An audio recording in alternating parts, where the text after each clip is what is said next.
नमस्कार,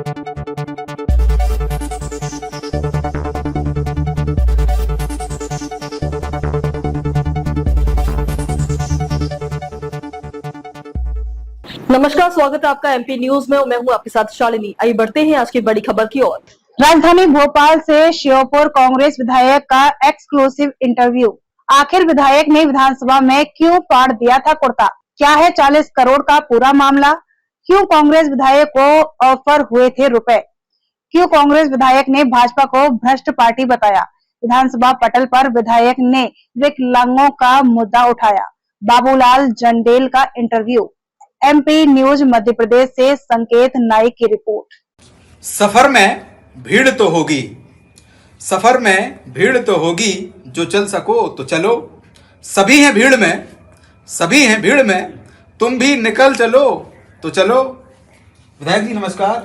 जैसा कि हमें इंफॉर्मेशन है कि आप जनता के हितों के लिए हर कुछ करने के लिए आतुर होते हैं।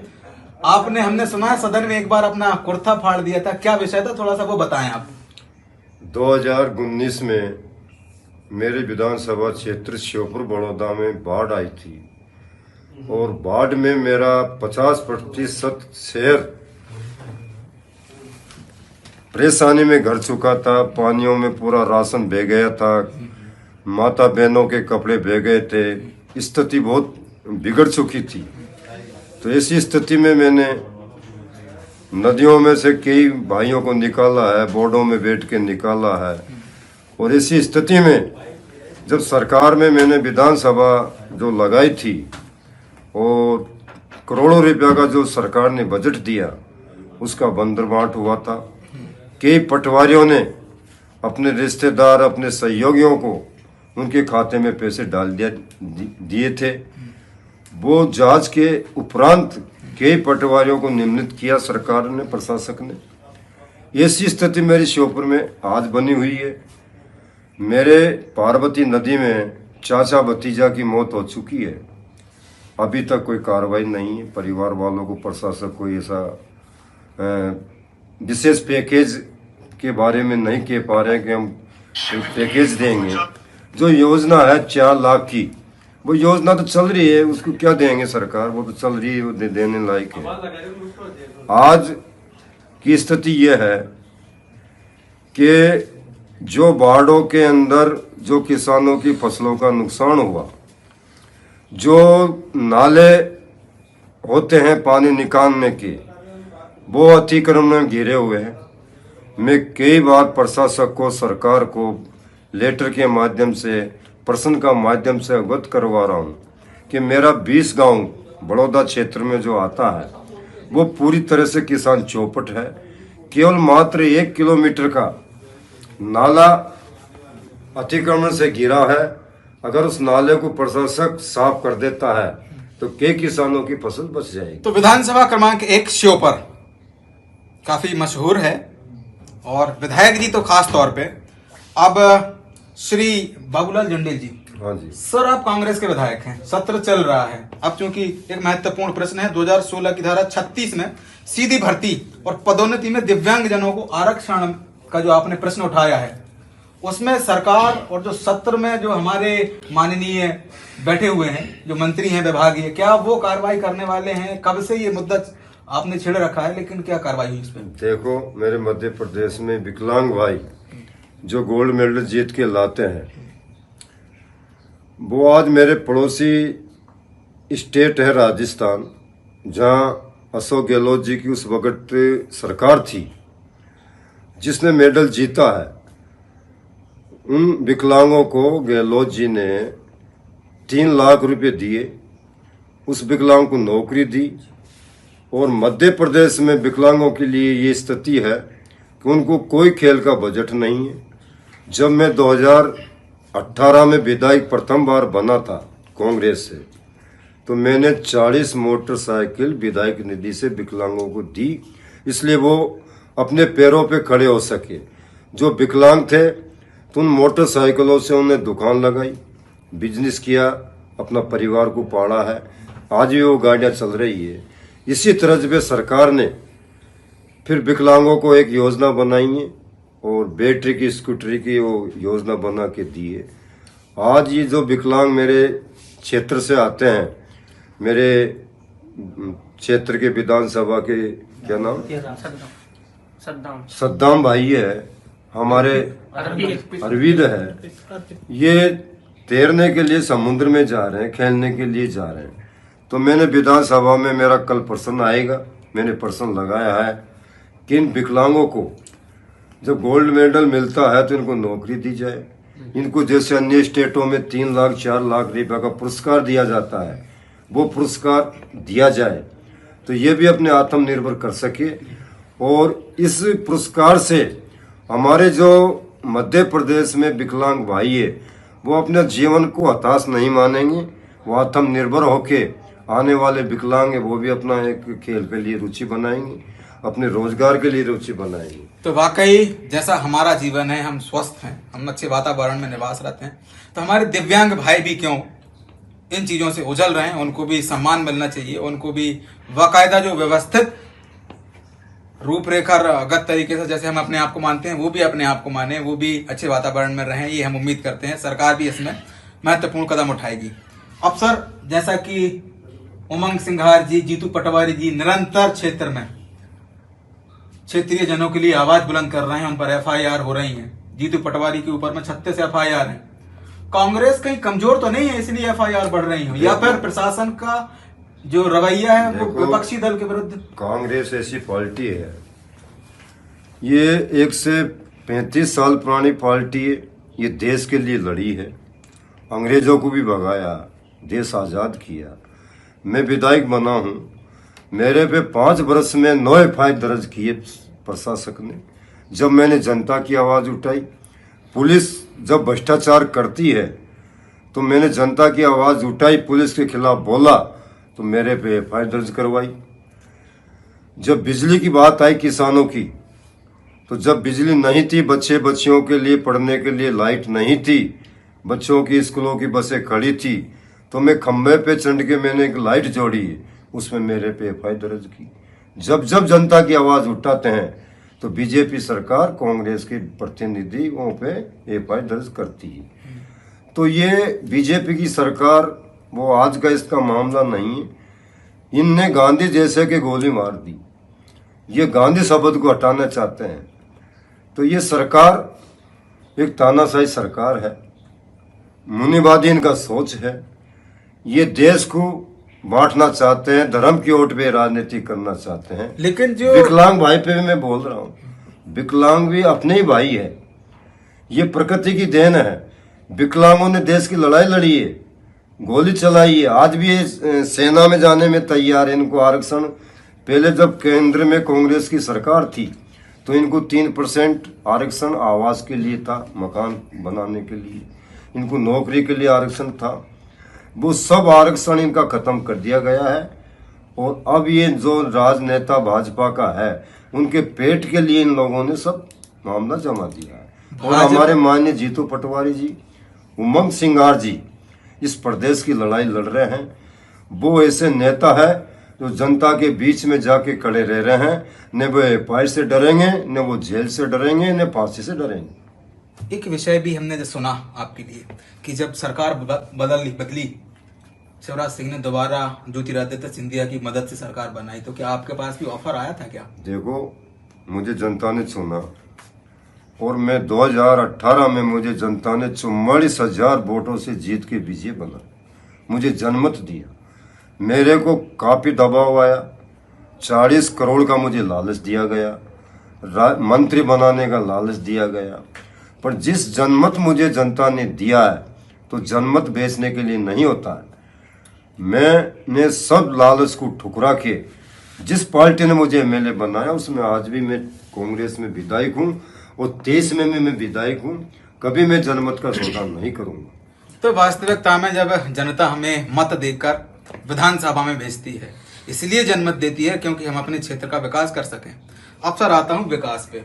चूंकि सरकार के वादे, स्वशासन की जो सरकार की बातें हैं, वो सर क्या सरकार की जो योजनाएं चल रही हैं, नल जल योजना हो गई, आवास योजना हो गई, और भी जो योजनाएं चल रही हैं, सरकार कह रही है योजना आखिरी छोर के व्यक्ति तक पहुंच रही है। आप इसमें कितना विश्वास रखते हैं? देखो, सरकार करोड़ों रुपया प्रचार में बर्बाद कर रही है। जो बता रही है कि हमने 50 लाख मकान दिए हैं, आवास दिए, आवास 1,20,000 रुपये देते हैं। ये इनकी योजना नहीं है, इनका नाम इंदिरा आवास था। ये इंदिरा जी की टाइम की योजना है। आज 1,20 में ये बना के मकान दे दो, एक कमरा 4 लाख में बनेगा। अभी से इन लोगों ने आवास का कोई पैसे नहीं बढ़ाया।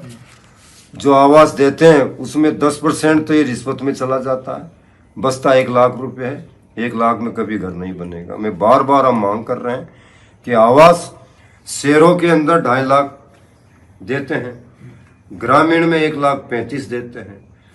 आप ये बताओ, सिटी के अंदर जो 2.5 लाख देते हैं, तो सिटी में तो दुकान भी होती है, सीमेंट की, लोहा की भी होती है। ग्रामीण में 50 किलोमीटर मिट्टी ले जाके मकान बनाएगा, तो कौन सा तरीका? उनको 1,20,000 है, सिटी में 2,40,000 है। तो ये भ्रष्टाचार का मामला है। ये जल की बात कर रहे हैं, नल जल योजना, करोड़ों रुपए इन लोगों ने बर्बाद किया। मेरे विधानसभा क्षेत्र में 40 करोड़ रुपए जो जल योजना में दिया है, 1 किलो पानी पिला नहीं सकते। भ्रष्टाचार की कगार पे है। ठेकेदारों ने जगह जगह टंकियों का फूटी हुई है, कहीं पानी नहीं जा रहा है, कहीं लाइट नहीं है। योजना नाम कुछ नहीं है, एक प्रचार है। आज जयवर्धन योजना चलाई, जलवर्धन योजना चलाई, तालाबों की मरम्मतों के लिए चलाई, मगर जिन गांवों में तालाब है, जहां जल है, मैं लोगों ने काम नहीं किया। जहां भ्रष्टाचार की छोटी मोटी बावड़ी है, पुरानी प्राचीन बावड़ी है, उसका कलर कर दिया, योजना का नाम कर दिया। मेरे क्षेत्र में ऐसे ऐसे तालाब है स्टेट टाइप के, जिसमें 12 महीना पानी रहता है, नहरों का पानी आता है, पर उनको साफ नहीं किया जाता। उन तालाबों को देख रहे नहीं है। ये छोटे छोटे बावड़ियों को कलर करके करोड़ों का ही बजट खा गए। ये सरकार बिल्कुल भ्रष्ट सरकार है। कोई धरातल पे योजना नहीं है। विपक्ष को ये बोलने नहीं देते हैं, विधानसभा चलने नहीं देते हैं, और अगर जो नेता बोलता है उस पर बलडोजर चलाने की कोशिश करते हैं। मेरे पे 9 FIR है, 5 वर्ष में 9 FIR किए। मैं जनता की आवाज उठाता हूँ, ये पुलिस को आगे कर देते हैं और FIR करवा देते हैं। ये है सरकार बीजेपी की। सर, अभी 200 करोड़ का कोई मुद्दा चला है जिसमें नल जल योजना में चिप सिस्टम का एक वादा किया गया कि ये चिप सिस्टम 200 करोड़ का योजना पूरा भ्रष्टाचार की योजना। वो जो 1.5 लाख का वो बनाया, वो मार्केट में आपको 10 या 20 हजार का काम हो सकता है। 20 हजार की चीज 1.5 लाख का है। तो ये भ्रष्टाचार की योजना, इनकी धरातल पे कोई योजना नहीं है। किसानों के लिए खेत सड़क योजना जो लागू की थी कांग्रेस ने, कमलनाथ जी ने, मनरेगा चलती थी, मजदूरी, उससे मजदूरी भी मिलती थी, किसानों का रोड भी बनता था। लोग बाग शहरों में प्लान नहीं कर पाते थे, अपने क्षेत्रों में रोजगार मिलता था। राजस्थान में जो योजना चल रही है, रोजगार गारंटी योजना, वो इस मध्य प्रदेश में उस योजना को भी बंद कर दिया गया, जिससे किसानों का न तो रोड बन पा रहा है, न कोई मजदूरी मिल पा रही। सर, आखिरी क्वेश्चन आपसे, आदिवासी वर्ग, चूंकि आपके क्षेत्र में आदिवासी वर्ग का बहुत बड़ा एरिया समाहित है, तो जो हमने देखा कि उनके अभी बरसात स्टार्ट होती ही बारिश का इतना भीषण प्रभाव चल रहा है, और उन सरकार ने जंगलों में जो आदिवासी वर्ग रहता था उनके घर पे बुलडोजर चला दिया। उचित है या अनुचित है, या सरकार की तानाशाही है? मेरा श्योपुर जिला, उसमें 58% वन विभाग है, जंगल। 1 लाख करीब उसमें आदिवासी भाई रहते हैं। जो आदिवासी भाइयों के लिए जो योजना है, मैं कह रहा हूं कि आवास जो दी है उनको, वो मात्र 1,20,000 में उनकी छत नहीं डल पाई है। छत उगाड़ी है, उससे नीम तक काम हो पाता है 1 लाख में, पूरा काम नहीं होगा। जो उनको कांग्रेस सरकार ने जंगल जमीन का जो अधिकार दिया और उनको जो पट्टा दिया, उनको बीजेपी सरकार उन पट्टों को निरस्त कर रही है। हमारे शेषईपुरा जो कुनो सेंचुरी जो बनाई है, चीता लाए गए हैं, एक कुशवा समाज की जमीन थी, उसमें बड़े नेताओं ने रेस्टोरेंट बना के कब्जा कर लिया है, वो पट्टा निरस्त कर दिया है। कई आदिवासी भाइयों की पट्टा निरस्त करके ये जमीन लीज पे ले रहे हैं। मेरे भी शहर के अंदर जो करोड़ों की कीमती जगह है, जहाँ स्कूल बनना था, कोई सार्वजनिक जगह बननी थी, पाली रोड पे जो शहर नगर पालिका के बीचा बीच है, वो लीज पे दे दी। परसों की भी घटना मैंने देखा है कि 26 दुकान 50 बरस से लगी हुई थी शहर के अंदर, रोजगार कर रहे थे, पेट पाल रहे थे, उसको प्रशासक और राजनेता मिलके तोड़ना चाह रहे हैं दुकानों को। मुझे अवगत हुआ, मुझे पता चला, मैंने अभी उसको रुकाया। तो ये भाजपा सरकार बिल्कुल चौपट करना चाहती है। जो जमीन है, जो पट्टे हैं, उनको भी निरस्त करके लीज में लेना चाहती है। आखिरी सवाल सर, जब हम मानते हैं कि सरकार जो है भ्रष्टाचार कर रही है, सारी चीजें, सारी जो समीकरण हैं, जो वैधानिक प्रक्रिया हैं, उसको तोड़कर मरोड़कर कैसे भी करके राज करना चाह रही है, तो जनता ने 163 सीटों का भरपूर बहुमत सरकार को कैसे प्राप्त हो गया? देखो, ये अपना भारत देश है, ये धर्म पे आधारित है। जो फिल्म आप देखते हो, कोई भी फिल्म, वो अमरीश पुरी आदि फिल्म में बड़ा डॉन चलता है, जनता उसे डरती है। तो ये अमरीश पुरी का रोल है। अब जीतू पटवारी का इंटरवेल होने वाला है। अब इंटरवेल में जो गद्दार है वो सब धराशायी हो जाएंगे। ये सच्चाई कांग्रेस ने देश को सींचा है, कांग्रेस लंबी चली है। ये धर्म के नाम पे दिमाग करवट कर दिया जनता का। हमारी लाडली लक्ष्मी योजना जो चलाई है, ये कोई नई योजना नहीं है। रोजगार राष्ट्रीय गारंटी योजना चलना चाहिए। विधवा पेंशन थी, वो 3 से थी, कमलनाथ जी ने उसको 6 किया, इन लोगों ने 12 से भी नहीं किया। लक्ष्मी लाडली योजना 12 से दे रहे हैं, विधवा को 600 रुपया है। तो ये धरातल पे इनकी कोई योजना नहीं है, न कोई रोजगार है, कोई गरीबों के लिए नहीं है, मजदूरी के लिए नहीं है। जो ये जनमत जो मिल रहा है, वो इसलिए मिल रहा है कि करोड़ों की जमीन लीज पे लेके जो जनता की जो योजना बनाते हैं, वो जनता तक नहीं पूछती। ये चुनाव के माए पैसे की ताकत पे लड़ते हैं, पुलिस की ताकत पे लड़ते हैं, गुंडागिर्दी की ताकत पे ये जीतना चाहते हैं।